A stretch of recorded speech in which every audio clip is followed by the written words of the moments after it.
Good evening. Welcome to LoveLogical, DNA Not Required.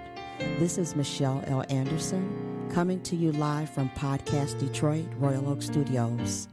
We are looking forward to intriguing and entertaining you every Tuesday at 7 p.m. Let me start today's show by saying thank you for joining our family, which is biological by nature, LoveLogical by choice, DNA Not Required.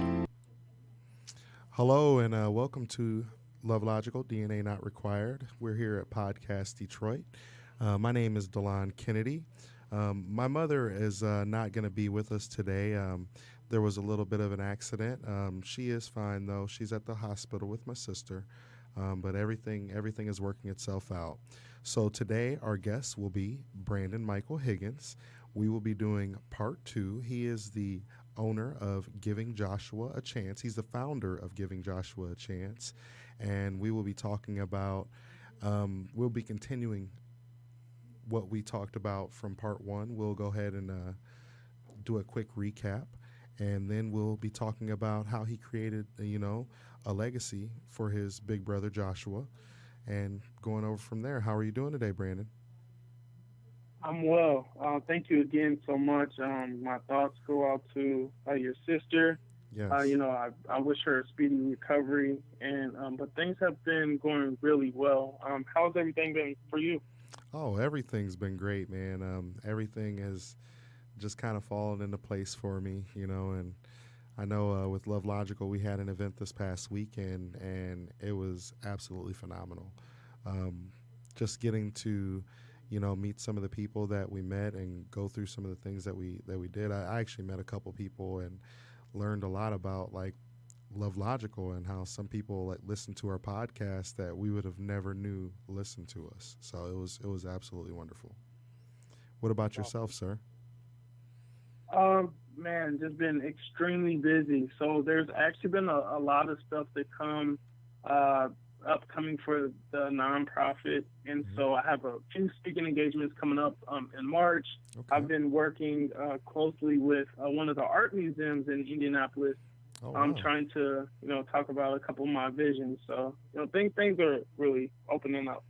Yeah, that's a beautiful thing. So with our last podcast, we talked about how you basically came up with the concept of Giving Joshua a Chance, and we talked about from you and your brother's lives from birth until Joshua, his life came to an end. Your story, it touched so many people. Not only did it just touch me, I was in the studio almost in tears myself because it is such a gripping story. It is absolutely wonderful, how you could just share that with us. And I very much appreciate it. And I know our guests do too, our listeners do as well. I had such positive feedback from it. And you have an amazing story, man. You have an amazing story. It was absolutely compelling, just how you guys went through the foster system and, through just the trauma, how everything played out in life with you guys, from meeting the teacher who taught you everything that you needed to know and made you love school again. It was absolutely amazing. I love your story. I've been telling people to listen to that podcast. If you don't ever listen to another one of our podcasts, you have to listen to this one in part 2, It's amazing, man. I very much love your story, and you inspire me, just to do better myself, and just from what you've been through and how far you've come and how you continue to grow and flower even further, even helping the children that you help now through your job and through your foundation. It's amazing, sir. It's very amazing. Thank you so much. That really means a lot, and that's kind of the foundation, resiliency, for Giving Joshua a Chance. And so, reflecting back on my story as well as Joshua's story, I'm telling his story through my perspective. And Yes. so, looking back on that and just, identifying that I'm not going to be able to fully tell his story which to me is very unfortunate because he inspired me to be where I am and to, work hard and to go through college because he didn't have those opportunities. And so Yeah. now, I've surrounded our mission statement to support resiliency within youth transitioning out of foster care by breaking down those barriers that prevent successful transitions as independent adults. And so looking at resiliency as that core foundation of, what makes an individual get to a position to where they can make a difference or they can, successfully transition out of foster care. And to me, Josh defines resiliency. I look back and I reflect on, hey, if I have a dictionary right here, I would just love to put a picture of Joshua's face right next to resiliency. Yes. I mean, just the stuff he been through, and the people he touched, and how has allowed me to touch. I honestly would not be where I am now without Josh. Yes, yes, I can see that 100%. And I feel for you because I feel for him because just when you told us in the story that he was like basically falsely arrested as a child and he spent just years going through the system, that right there just I would say that happens to too many of our little boys. Like I agree. it's so it just hurts, like to know that this happens probably every day, in the system. Some little boy just gets basically lied on, like I don't know a better way to say it. Like he was lied on, and he was forced to change his entire mannerisms just based on the situation that he was put in. Who would he be Exactly. if he was never put in that situation? Right, and that's a big part of Josh is, like, and to your point of having to take on that life to survive, Yes. right? And so a lot of kids, a lot of young African American boys, unfortunately, due to historical trauma, as well as, the current, I guess, policing of the communities have Yes. left a lot of folks feeling that way towards the police department, towards the government, towards so many different entities. And this is something that has continued, literally decades. And so with Josh, he was very artistic. A lot of people weren't able to see that side of him. Josh wanted to go to France. He loved to learn French. And, Wow. these are things that, as I move forward with the nonprofit, is I want these things to shine. Hence is why, one of the things I'm doing is talking to the art museum. I was a part of this thing while I was working on my master's. And so there's, through the Foster Youth Connection, there's a Foster Youth Museum. And this was a traveling museum in which they brought different artifacts of kids who were in foster care. They brought, paintings, and there's a photographer named Ray. And so taking pictures of individuals in foster care or those who were in foster care, and just, it was a traveling museum, and just to be a part of that. So I actually had the opportunity to donate some of Josh's artwork, and now it travels with the museum. And so just to have that little piece of Josh, travel with these youth who are in California, to me is one debt I could pay to Josh.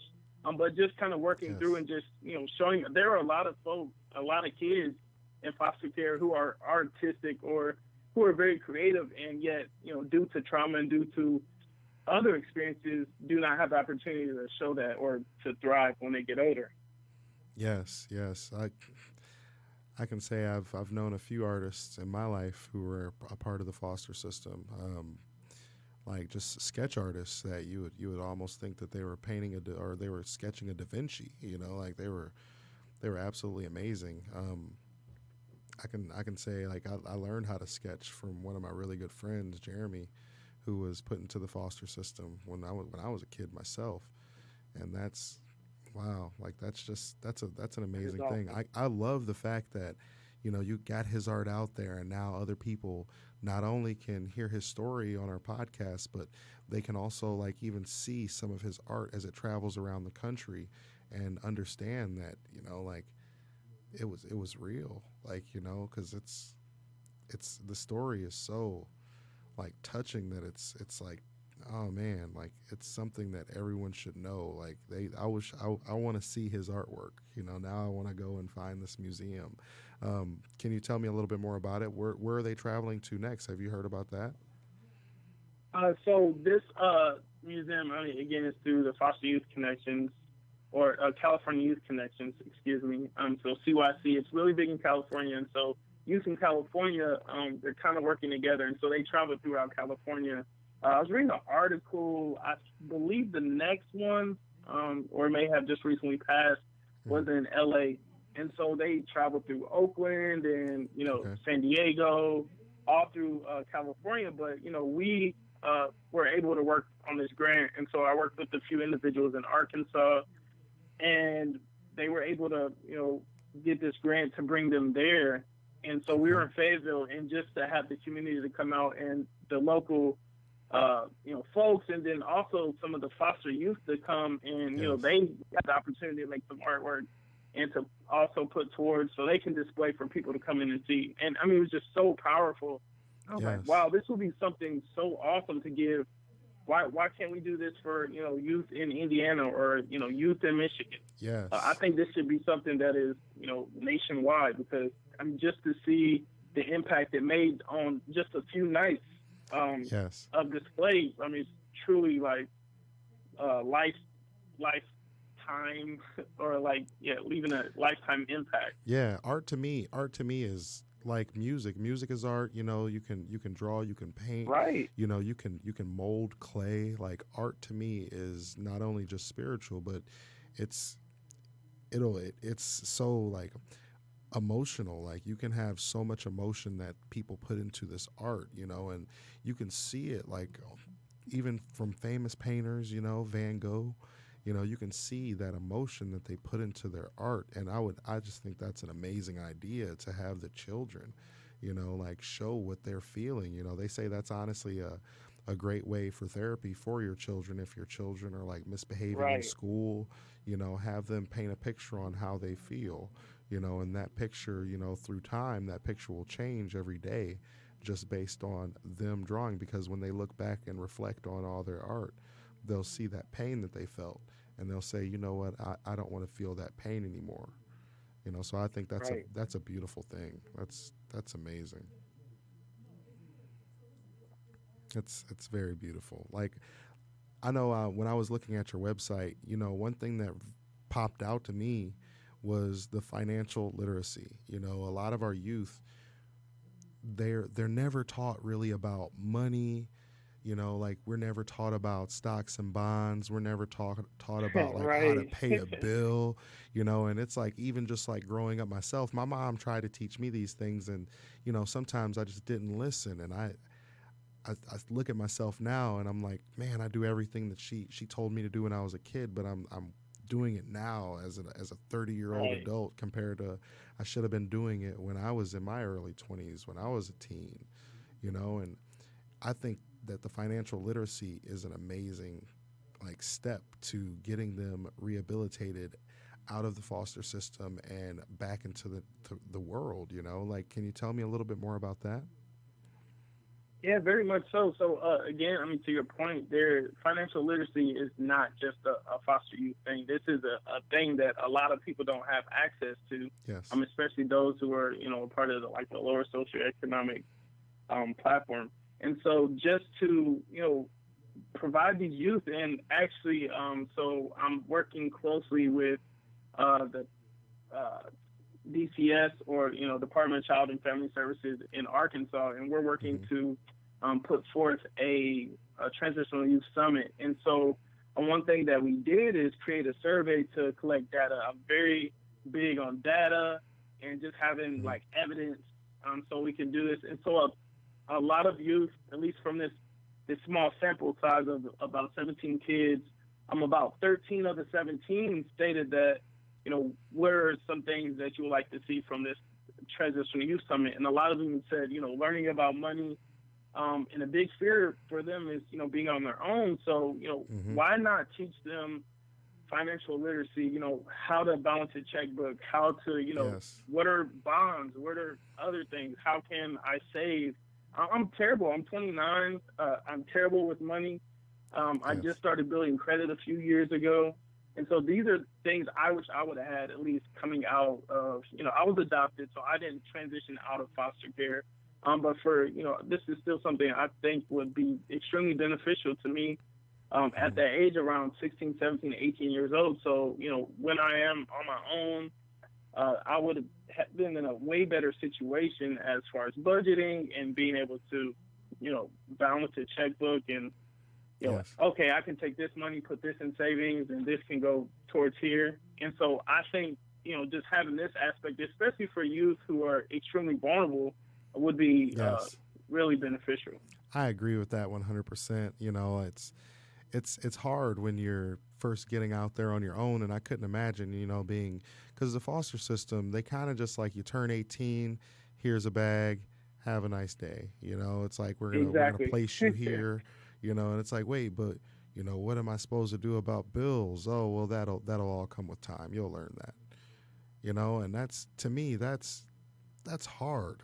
Like it's hard to me because there's so much that you just learn from your parents that your parents try to teach you. And, even some of us, like, we don't pay attention to it, but I couldn't imagine like never learning any of it and then having to try to figure it all out through just trial and error, continuing trial and error. Right. That, to me, you can't do that, like things definitely need to change, and like, especially with our youth, our youth, they're the next generation that are going to help us grow to, like, when we're old, they're gonna make the rules of the world, from the people who were in the foster system who decide that they do want to change and they do want to make a difference, like yourself, from the people who are in the foster system that end up locked in juvenile homes, like your brother.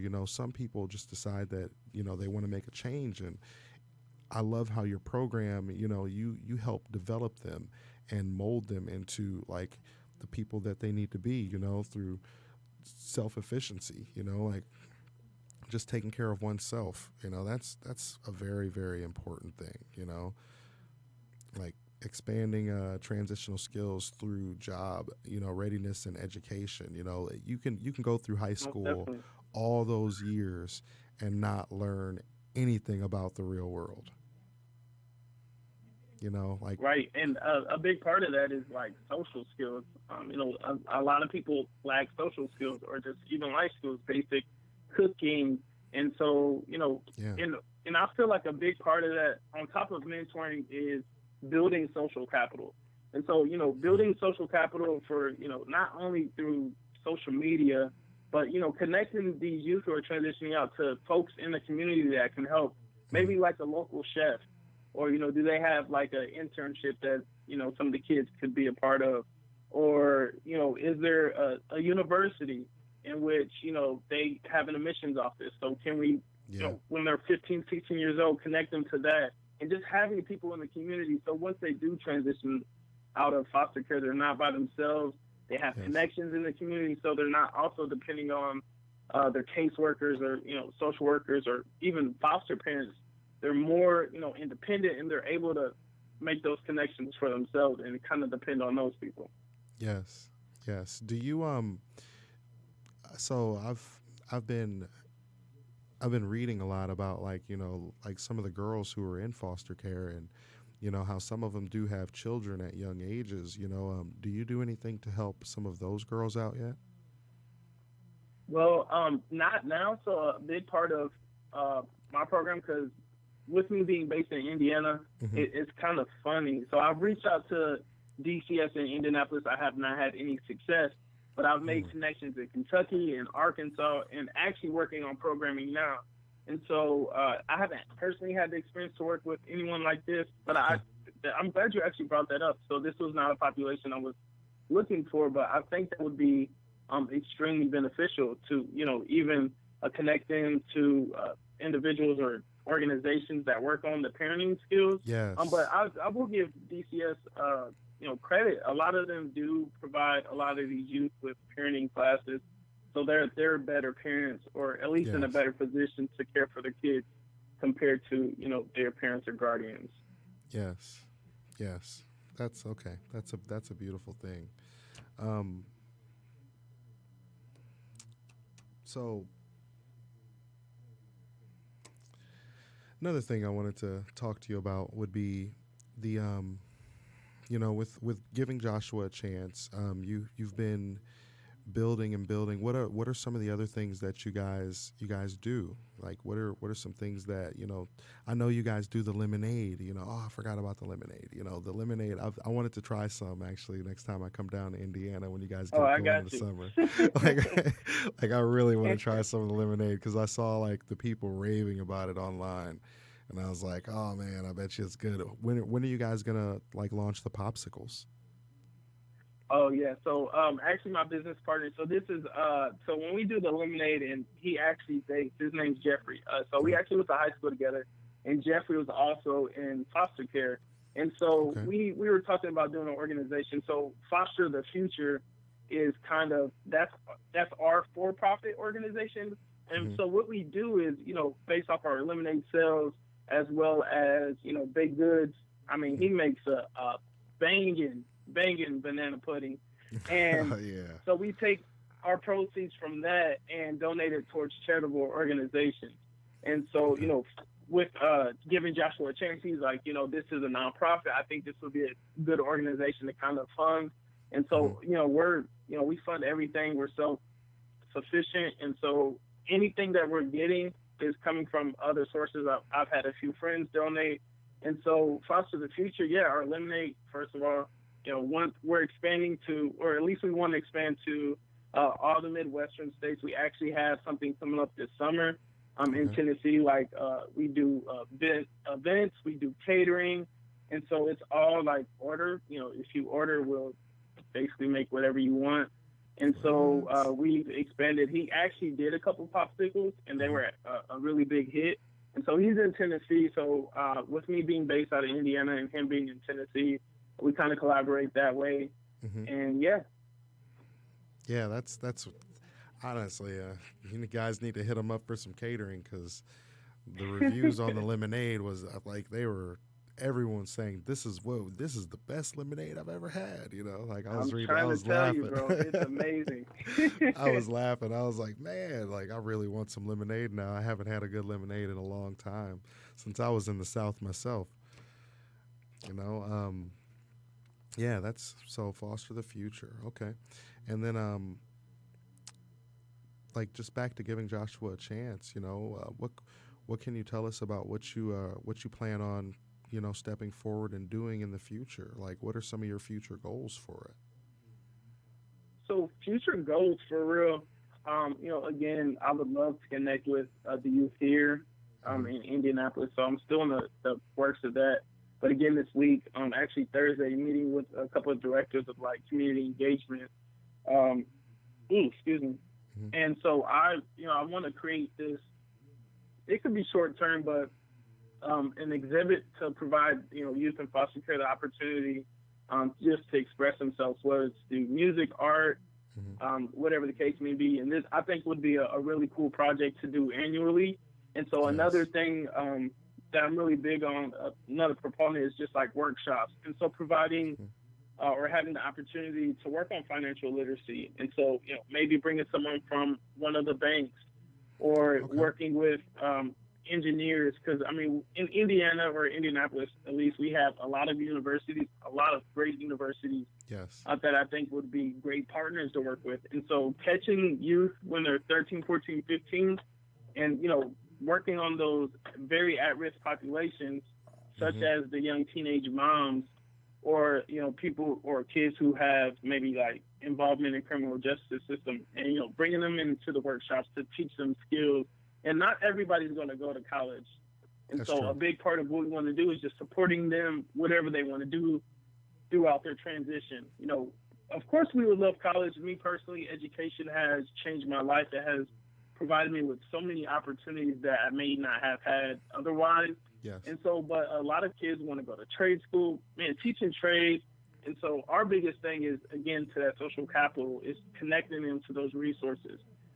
We would love to do service learning projects. A big thing for me through the trauma, through everything, growing up poor, going out and helping other vulnerable populations. Like, I currently work with the homeless population, so Oh, wow. why not take these kids and go ahead. No, I just that's amazing.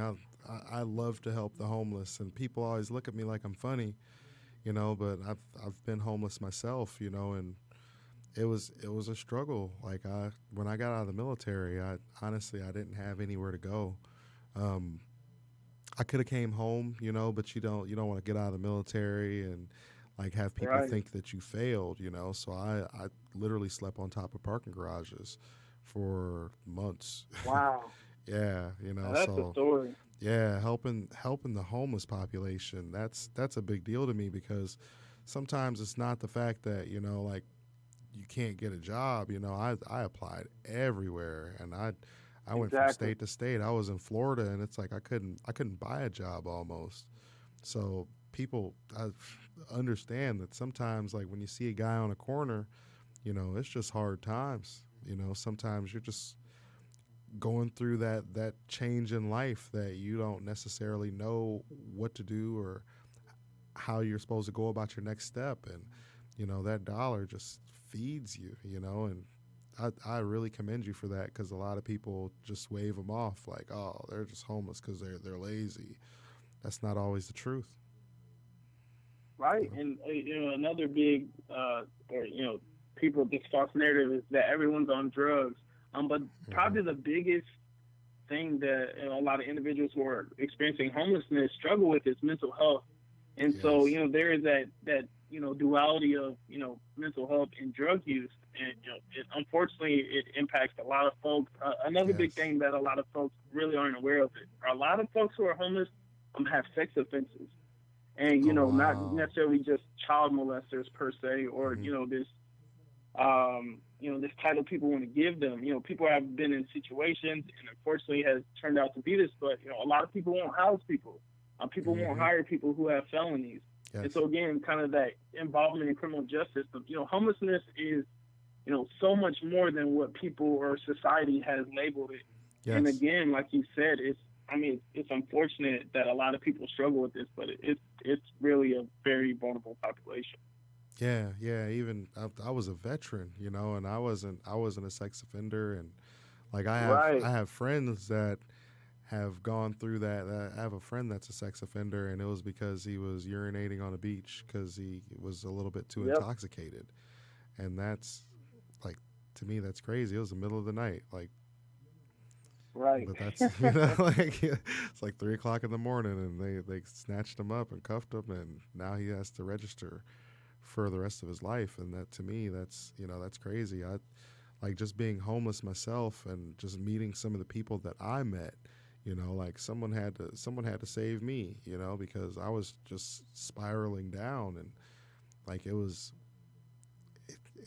an amazing thing. Like, my mom always said, like, you can always come home, no matter what. Like, and I'm always here for you, but no child, you want to make it on your own, and I would say that's not only homeless people, but even foster children. They want to learn to make it on their own, and Right. sometimes they get caught in bad situations, bad crowds per se, and they learn the wrong life lessons, that things they shouldn't be learning. That's what gets them into drugs and things like that. So I really commend you once again on what you're doing. Thank you so much. Yeah, and I think having, service learning projects around this, also, building up your community, working with, again, other at-risk populations, I think, not only builds character, but, builds this sense of, I know I had a rough life, but, there are Hmm. actually folks who are, in a worse predicament than myself. And Yes. so, to me, that helped shape my perspective and kind of drove me again to help people. People are like, social workers don't get paid that much, especially in this field. I'm like, I'm okay with that, because, Hmm. there's that saying, like, if you go to a job every day with like a smile on your face or whatever, it's worth it. And, Yeah. not necessarily a paycheck. So to me, this is, an opportunity to grow as an individual. And so to bring, youth who are, again, and, they would feel in the worst situations of their lives and shape their perspectives, I think would be, really awesome. Another big proponent of something I see us doing is expanding to different states, but also Yes. taking trips. I would love to take, trips to different museums, but also international trips. When I Yes. first had the opportunity to travel internationally, oh my God, I'm like, what? Me too. It's so much bigger than my community. It's like, Yes. wow, there's a bigger world out here. Yes, yes. I was in a people to people program in high school, and I traveled after the military as well with work through working with different companies. So just going to different countries that's a really big eye opener. Actually seeing the Eiffel Tower, face to face. It'll change your life. Exactly, and it's bigger than to the Eiffel Tower. The Eiffel Tower, I saw it in pictures and books, and I'm like, wow. But to actually be there and again, like take that selfie, like, oh, look at me now. It made me. I don't know. It provided me with a sense of happiness and just Hmm. some sense of accomplishment. Like, I started here. Literally to Drake. I started from the bottom. Now we're here. Yeah. That's exactly what pushes me. And so I would love to provide youth in foster care opportunities to explore literally the world and just expand their horizons through different programming and just to build the resilience is literally the goal of giving Joshua a chance. Yeah, yeah. I can understand that 100%. Traveling and seeing real history, that you can change someone's life just showing them real history, like Exactly. showing them Auschwitz, like seeing the actual battlefields where World War II took place, going to where D-Day took place in Normandy, France, just you can change someone's life, just seeing real history. Even if you like if you guys didn't start abroad and you went like to the battlefields of Gettysburg, like Virginia. Right. Yeah, like we forget that like the U.S. has a lot of history, especially coming from out So west. beautiful. Yeah, we have like the Native American like cliff dwellings where they had the actual homes and things that they built like thousands of years ago in the hills out in Colorado and Montana. You know, so I think that would be a wonderful idea. My mom always said that you got to know where you're coming from to know where you're going. You know. And that's exactly what it is to be in foster care. Yeah. I tell people all the time, like they're like, I know some people probably feel like I talk about this, but I'm like, literally without foster care, I would not be where I am now. So I talk about it, and people like, wow, I never would have known you've been through all this because you're always so happy. But, just to understand what it feels like to be at the bottom and just to be in these situations that are out of your control and to now be Yeah. in a position where you're in full control of your life and then, potentially changing the lives of others it's really the best fulfillment or, at least I feel personally, you can get out of life. So I'm so happy just to be in this position. Yeah, I commend you for smiling. One thing I could say about like a lot of the different places that I've lived is people don't smile enough. Sometimes you just have to just smile. Like because life can be so much worse. You just got to remember to smile. Yeah, And right. like helping others is a great way to make yourself feel blessed, like just that you are fortunate enough that you can, provide and help for another soul. Like I would say I would smile every day if I was you because you have giving Joshua a chance. You are giving your brother a chance that no one else gave him. And not only are you spreading his message, but you are extending his life. And that's a beautiful thing. Like me learning about him, me hearing your story, that keeps him in my memory, so that means that I have a connection to him, and everyone that has a little connection to your brother that'll just keep him going till the end of time. That's a Wow. beautiful thing. Thank you so much. I Yeah. mean, just to even hear that, it's like I'm just over here smiling, like, wow. Yeah, man. I didn't think about the impact it would have on people. And Yeah. again, that's my whole purpose. Not only telling my story, but just to tell Josh, and I want people to know Josh for who he was, not for what he did.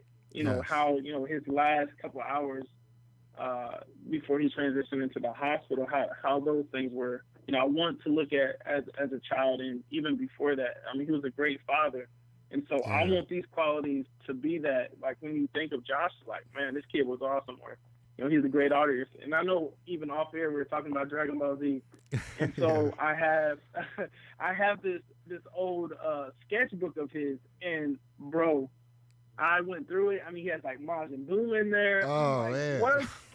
Dude, like, these are things we were, in middle school, and I'm just like, early 2000s. It's like, wow, he was drawing this and looking out to it. Now, you have Dragon Ball Super, and you have all these things that are still really prevalent. I'm like, this is my brother's memory, and I have it in a sketchbook. And, this is something I would love to put in display for other kids to see. And they're like, wow, I can relate to this. Yeah, because everyone, like, children today can relate to some Dragon Balls. Rather it's Dragon Ball Z, Dragon Ball Everybody Super, like it's just Dragon Ball. I remember racing home on my bike, and I honestly, like in my sketchbook I try to draw Goku myself, like I can relate to that, that's because Dragon Ball Z is it's nation, it's worldwide, that's a beautiful thing. You should definitely put some of that out, just to show. I would love to see some of his artwork. Most definitely. And that's, I mean, to your point too, is, it's worldwide. And, I'm actually, on the low, I put in the application for this organization, and they actually work with foster youth who are in different countries. And so I could potentially have the opportunity to travel abroad and also work with those folks. But foster care is just beyond the U.S. It's just beyond, one nationality. It's worldwide. And so, just to show kids, hey, I'm not perfect. I've gone through life making mistakes, and foster care and, what this is also a part of your story. I want you guys just to be normal. I want you guys to look at me as like just another person who happened to, take all the opportunities and take advantage of those. But this, again, is just a very worldwide topic. It's nothing just, to one group. Yes, it's in every language. Like it's in every language. Everyone, if you've never seen some Dragon Ball Z, I would recommend watching the end of the Cell Saga, and watching Gohan just walking down. That was like the best moment on Dragon Ball Z. Literally my favorite. Me too. Like one arm, like it's like just talk about resiliency. It's resiliency. That Gohan, man. The battle that he had, because he was cocky and he thought he knew everything, and then it hit him like a ton of bricks. Cell was stronger than he was, and then he doubted himself, and he had to like just listen to his ancestors, his dad in the sky, to tell him like, I'm here with you, and it's like he just had to push forward and like just unleash the power that he had inside of himself the entire time. Like, and to me, like with Dragon Ball Z, it taught me that, you have that power inside yourself. It's just about channeling it in the right direction and actually unleashing that power to accomplish any goal that you set forth. Set goals. Like that's another thing I would say, like I love how I'm sure you guys teach children to set goals and things like that and to work towards those goals, right? Oh, very much so. And I mean, again, to your point, Dragon Ball Z has taught me so much more, especially with the Gohan and the Cell Saga. Although Goku was a hater and gave Cell a sensu beam, I was kind of mad about that. Gohan, just to be resilient. And, I've taken Gohan personally because, when you look at him as an adult, he's just basic. He was at one point the strongest warrior in the universe. And, now he just kind of took a step back. And so instilling that of what I learned and kind of my perspective is, why not take these kids who all have strengths? Looking from a strengths-based perspective, everyone has strengths. Everyone has something they can offer. We need to instill in them and support them, and so they're not just strong at one part of their life. Yeah, you made it through foster care, but what can you do moving forward? Yes. And again, to your point, providing those life skills and those social skills and Yes. just, giving them that extra push that they may need. Yeah, giving them like the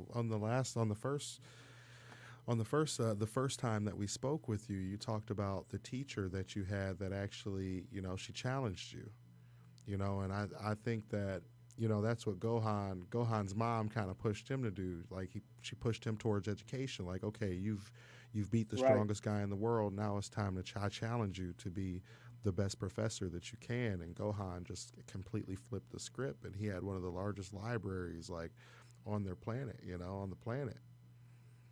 Like, I, that's Be like Gohan. be like Gohan, like, strive towards your goals, and use the education that's given to you, and work for it. You have to work for everything that you want in life.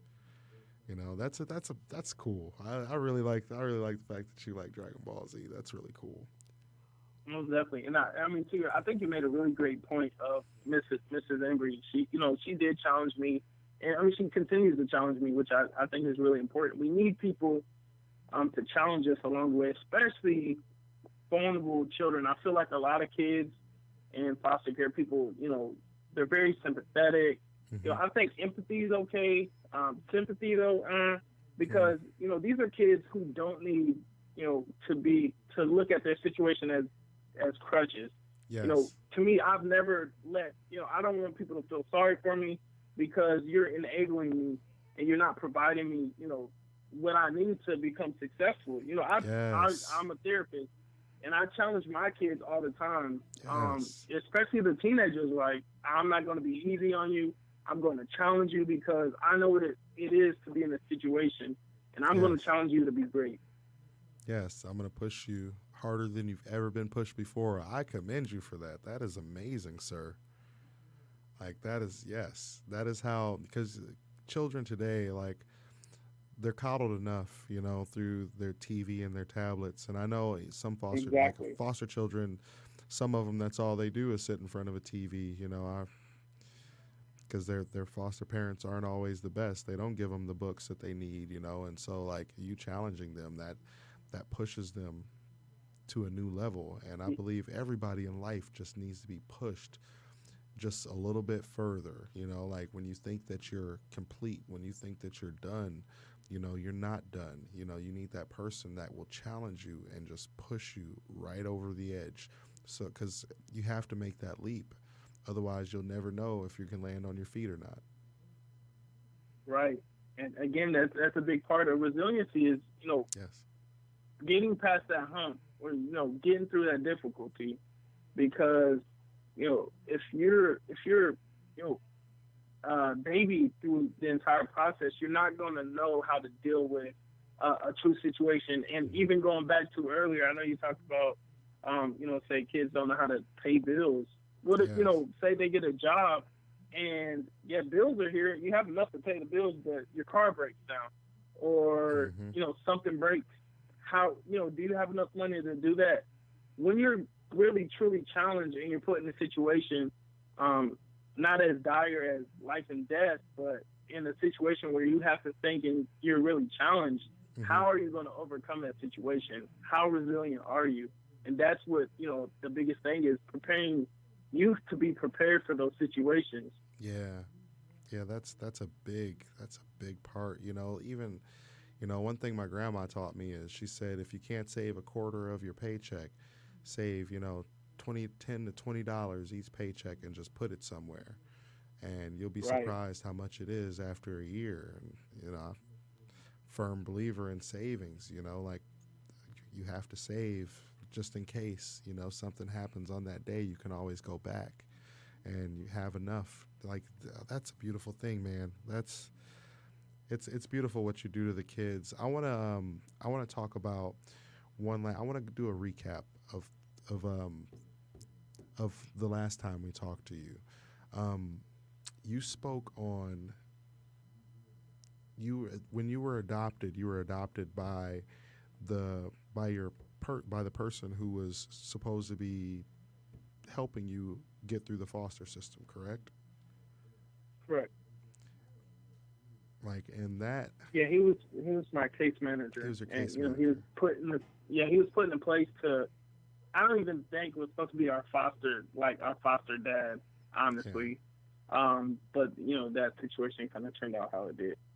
Yeah, that to me, man, that truly, like, just, it touched me, man. And it's like, how many other kids go through that? Like, how many other kids go through the just some of the things that you've been able to fight through that Joshua didn't get the opportunity to fight through or even learn from. How many other children, in this world go through what you went through, and what you're doing to try to change the situation that they're in, to teach them, to give them the knowledge in order to move forward. Man, that is a beautiful thing. Like, just you're putting their life on the right path, giving them the right trajectory. That's I appreciate that. And that, I mean, again, one thing that, no one can tell me is like, Brandon, you talk a good game. I kind of do, but I also back it up. So, one thing that I've been a big advocate for is change. And so what I've done is I went to the agency in which I'm adopted through, which was the Villages. And I went in actually the other week, and I was like, we're going back and forth emailing. So I've been emailing probably since 2015. And I was like, hey, I would love to meet with the CEO because she's still in place even from the time we were adopted. And they're like, oh, yeah, okay. Oh, you're not in Indianapolis. And, kind of put it on the back burner. So I brought it up recently, emailed her, like, hey, I would like to meet with the CEO. And she was like, okay, but she never got back to me. So I actually went into the office, and they were kind of taken aback. I walked in, and, one of the women at the desk, she was like, how can I help you? I was like, I would love to see, I would love to talk to the CEO. And this other woman was like, why do you need to see her? And I was like, I was actually adopted through the agency. And so as I was talking, the woman in which I was, going back and forth with on the email was like, oh, what's your name? I was like, Brandon. She was like, oh, we've been talking.